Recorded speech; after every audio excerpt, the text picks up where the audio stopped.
Shemai everyone, I'm here this week with a little bit of a tutorial using gesso, and it's to use it as an effect, not as an actual primer.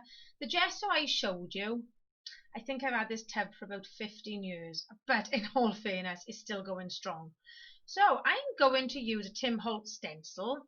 I'm using the white gesso. You can also get clear gesso, which I tend to use on like coloured papers if you don't want to lose the effect of the paper. But I wanted to show you how you could use it with a stencil as a cheaper option really for a texture paste.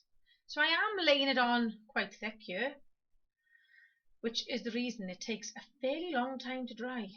So in between the two lots of filming, there's a lot of drying. I pretty much tidy the whole house, I think, by the time it takes it to dry. But the effect of it is worthwhile at the end. So here we go. I'm going to skip forward. I'm just showing you that it's dry now. And I've got this photo of my husband's tipper.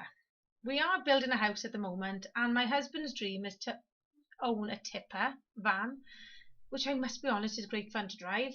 And Izzy, my mum's little dog, absolutely loves going in the tipper.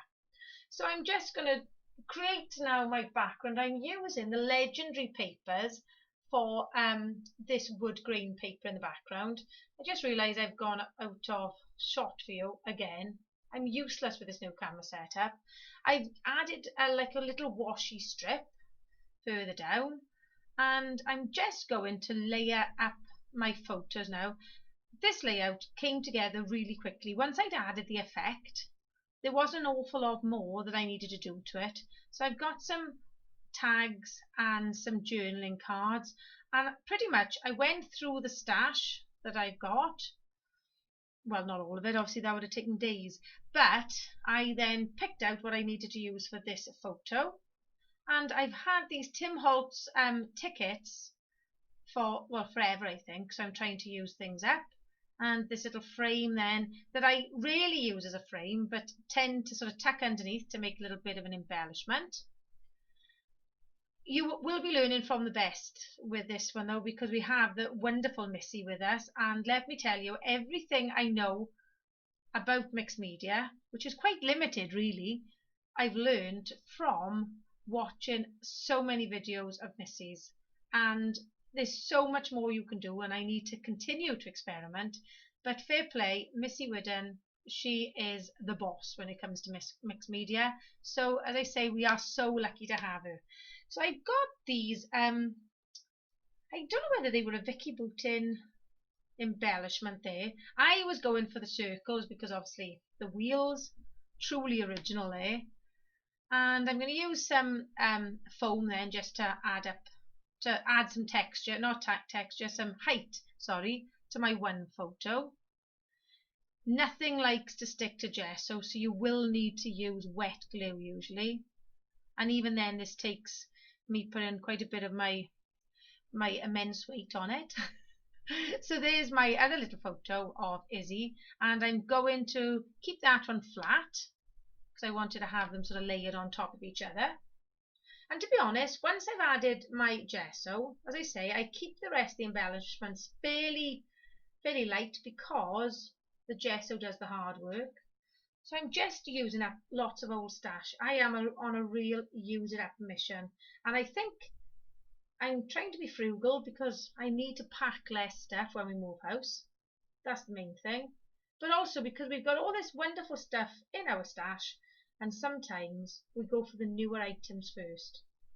So as you can see, I'm just adding some little word strips to finish off my layout. And I'm using, as I say, the legendary collection from Cocoa Vanilla. I love the little word strips because you can sort of use them in your own embellishments. You can just add that little extra thing to your layouts, and also you can use them to tell your story. So the story pretty much is that Lee had his beloved tipper at long last.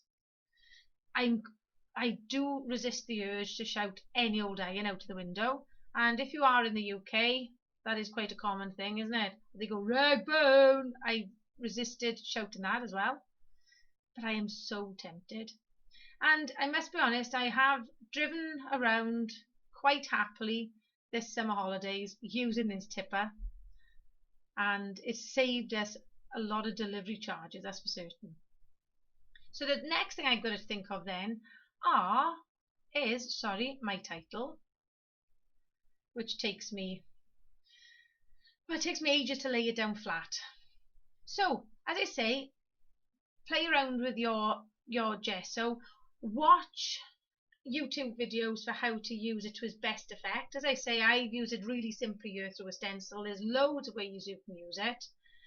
As I say, also, you will be learning from the best with Missy.